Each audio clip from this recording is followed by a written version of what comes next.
Students, I am your Anu ma'am. Hope you are doing well. In previous video, we completed exercise 1.3. Now in this video, we will start concept of exercise 1.4.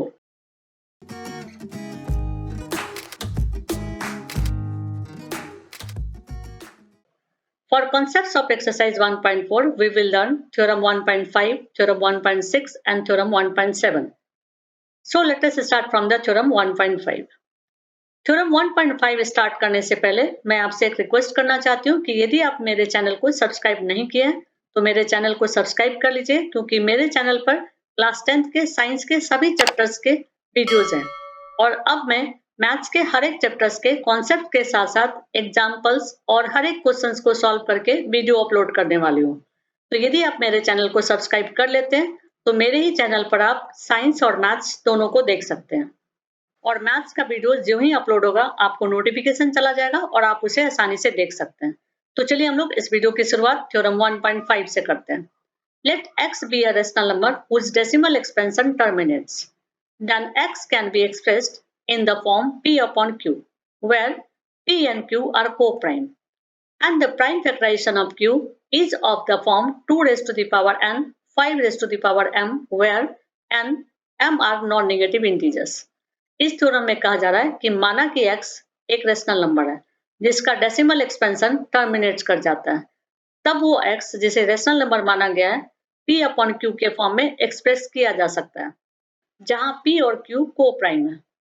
और यदि q का prime factorization किया जाए तो वो 2 raise to the power n और 5 raise to the power m के form में होता है, जहां n और m नॉन नेगेटिव इंटीजर्स हैं। इस थ्योरम में कुछ टर्म्स आए, इसको मैं एग्जांपल से समझा देती हूँ। पहला टर्म आया था डेसिमल एक्सपेंशन टर्मिनेट्स, यानी कि टर्मिनेटिंग डेसिमल एक्सपेंशन।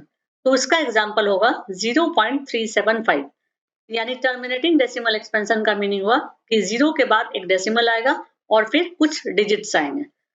कोई जरूरी नहीं है कि 375 ही हो, कोई और डिजिट्स भी हो सकता है, यानी कि 753 हो सकता है, 123 हो सकता है, 456 हो सकता है, लाइकवाइज। ओके, इस टर्म के अपोजिट दूसरा टर्म आता है नॉन टर्मिनेटिंग डेसिमल एक्सपेंशन और उसका एग्जांपल होगा 0.375 डॉट डॉट डॉट। मैं सेम टाइप का एग्जांपल लूं जिससे आपको कंफ्यूजन ना हो। Okay, non terminating decimal expansion में डिजिट्स के बाद डॉट डॉट डॉट आएगा, इट मींस ये और एक्सपैंड कर सकता है। ओके, नेक्स्ट टर्म आया था non negative integers. Non negative integers का मतलब है पॉजिटिव इंटीजर्स, इट मींस 1 हो सकता है, 2 हो सकता है, 3 हो सकता है, 4 हो सकता है, लाइकवाइज। ओके, अब एक बार इस थ्योरम को फिर से देखते हैं और फिर इसे एग्जांपल से समझते हैं। इस थ्योरम में कहा गया कि माना कि x एक रेशनल नंबर है जिसका डेसिमल एक्सपेंशन टर्मिनेट्स कर जाता है, तब उस रेशनल नंबर को हम लोग p अपॉन q के फॉर्म में एक्सप्रेस कर सकते हैं, जहां p और q को प्राइम है। और यदि q को प्राइम फैक्टराइज किया जाए तो वो 2 raise to the power n और 5 raise to the power m के फॉर्म में होता है, जहां n और m नॉन नेगेटिव इंटीजर्स है। ओके, अब इस थ्योरम को हम लोग एग्जांपल से समझते हैं। एक एग्जांपल ले लिए 0.375, जिस एग्जांपल से मैं आपको थ्योरम को समझाई थी। मैं सेम एग्जांपल लूं जिससे आप आसानी से समझ पाओ। ओके, तो डेसिमल एक्सपेंशन हमारा है 0.375। इसको हम लोग ऐसे लिख सकते हैं 375 अपॉन 1000, क्योंकि डेसिमल के लिए हम लोग 1 लिखते हैं और डेसिमल के बाद जितने डिजिट्स होते हैं 1 के बाद उतने जीरोस को लिखा जाता है। तो यहाँ डेसिमल के बाद 3 डिजिट्स हैं, तो हम लोग 1 के बाद 3 जीरोस को लिख रहे हैं और 1000 को हम लोग 10 टू द पावर 3 लिख सकते हैं। अब इन दोनों को हम लोग प्राइम फैक्टराइज करेंगे। जब इन दोनों को प्राइम फैक्टराइज करेंगे तो 375 का प्राइम फैक्टर्स हो जाएगा 3 multiplied by 5 raise to the power 3 और 10 टू द पावर 3 को जब प्राइम फैक्टराइज करेंगे तो वो हो जाएगा 2 raise to the power 3 multiplied by 5 raise to the power 3। Okay, अब यहाँ पर 5 रेज़ टू द पावर 3 और 5 raise to the power 3 cancel हो जाएगा। फाइनली आंसर बच जाएगा 3 upon 2 raise to the power 3। Okay, अब दूसरा एग्जांपल लेते हैं और वो एग्जांपल है 0.104। ये भी टर्मिनेटिंग डेसिमल एक्सपेंशन है। इसे हम लोग इस फॉर्म में लिख सकते हैं 104 divided by 10 to the power 3। ये 10 टू द पावर 3 कैसे आया इस एग्जांपल में समझा चुकी हूँ। और जब 104 को प्राइम फैक्टराइज करते हैं तो 13 multiplied by 2 raise to the power 3 आता है और 10 टू द पावर 3 का जब प्राइम फैक्टराइज करते हैं तो वो आता है 2 to the power 3 multiplied by 5 to the power 3।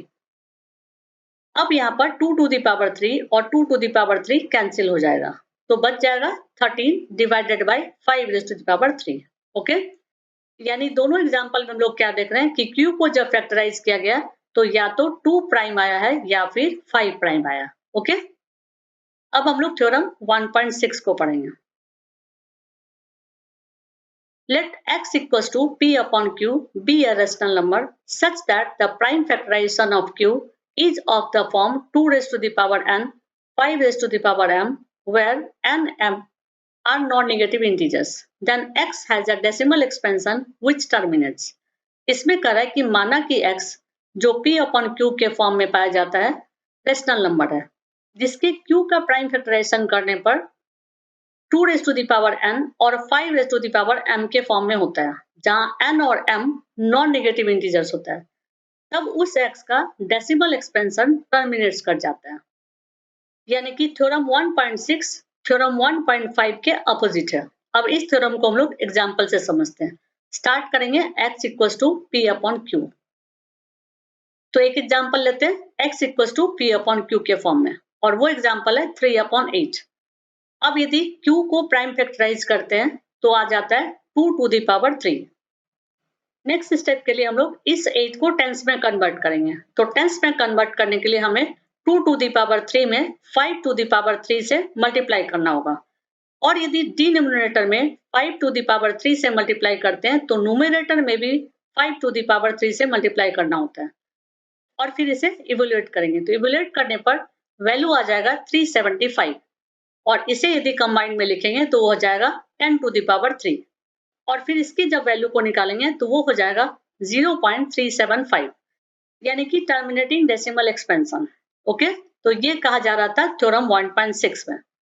यदि कोई rational number p upon q के फॉर्म में लिखा जाता है तो उसका डेसिमल एक्सपेंशन टर्मिनेट कर जाएगा। तो यहाँ हम लोग देख रहे हैं कि डेसिमल एक्सपेंशन टर्मिनेट कर गया, यानी कि 5 के बाद आगे डॉट डॉट डॉट नहीं लिखा हुआ है। इट मींस ये टर्मिनेटिंग डेसिमल एक्सपेंशन है।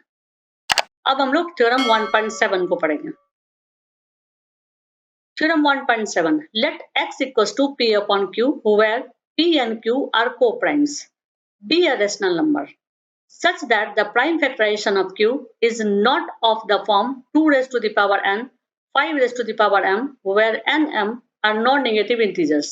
Then x has a decimal expansion which is non-terminating, repeating or recurring. Theorem 1.7 में कह रहा है कि मान लेते हैं कि x p अपॉन q के फॉर्म में है, जहां p और q को प्राइम्स है, तब ये x रेशनल नंबर होता है। जब इस रेशनल नंबर के q का प्राइम फैक्टराइजेशन किया जाता है तो वो 2 raise to the power n और 5 raise to the power n के फॉर्म में नहीं पाया जाता है, और ऐसा यदि होता है तो उसका decimal expansion non terminating repeating होता है या फिर नॉन टर्मिनेटिंग रेकरिंग होता है। ओके, अब इस थ्योरम को हम लोग एग्जांपल से समझते हैं। एक एग्जांपल लेते हैं जो p अपॉन q के फॉर्म में पाया जाता है। तो एग्जांपल ले रहे हैं p अपॉन q के फॉर्म में पाए जाने वाला 1/7। ओके, अब हम लोग इसे सॉल्व करके देखते हैं। तो इसका सॉल्यूशन हम लोग यहाँ कर रहे हैं, 7 से 1 को डिवाइड कर रहे हैं। चूंकि 7 ग्रेटर नंबर है और 1 स्मॉलर नंबर है तो ये डिवाइड नहीं होगा। इसके लिए हम लोग को क्वोशिएंट में 0 रखना पड़ेगा, और फिर 0 के बाद भी 7 से 1 नहीं डिवाइड होगा, तो हमें एक डेसिमल पॉइंट यहाँ लिखना होगा, और डेसिमल पॉइंट लिखने के बाद हमें फ्रीडम मिल जाती है कि हम जीरोस को लिख सकते हैं। और जब इस 1 के बाद एक 0 लिखते हैं तो ये 10 हो जाता है। इट मींस अब ये 7 से ग्रेटर नंबर हो गया। फिर इसे 7 से डिवाइड करते हैं। डिवाइड करने के बाद रिमाइंडर आता है 3। ये 3 फिर से 7 से स्मॉलर नंबर हो गया। इट मींस फिर एक 0 की जरूरत है, और इसी तरह से हम लोग इसको डिवाइड करते चले जाते हैं। ओके, लास्ट तक देखिए, जहां तक ये डिवाइड हुआ है अभी तक रिमाइंडर 0 नहीं आया। अब यदि इसके क्वोशिएंट को देखा जाए तो ये नॉन टर्मिनेटिंग डेसिमल एक्सपेंशन है। तो थ्योरम 1.7 में यही कहा जा रहा था, let x equals to p upon q where p and q are co-primes be a rational number such that the prime factorization of q is not of the form 2 raised to the power n and 5 raised to the power m, where n, m are non-negative integers. Then x has a decimal expansion which is non-terminating, repeating or recurring.